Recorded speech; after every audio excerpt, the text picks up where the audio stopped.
ná cháp anh ơi mà Bạn mau pin à? anh ơi mà đẹp đi lên mà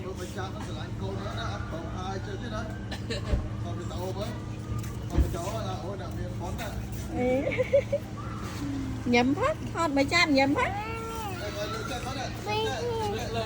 lực cua lần lên chứ lực đây lần lớn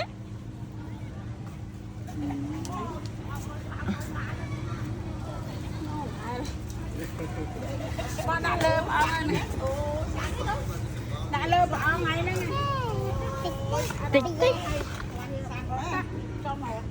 Wow, bay ra hàng chi. Ê. Mình thật thôi. Ê, cũng đó mà canh đó.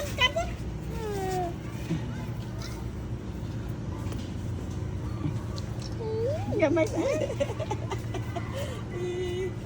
mấy bạn chân vậy đó. Ban chẩn.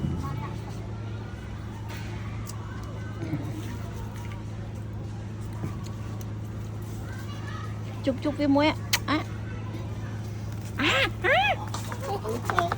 Tao thịt.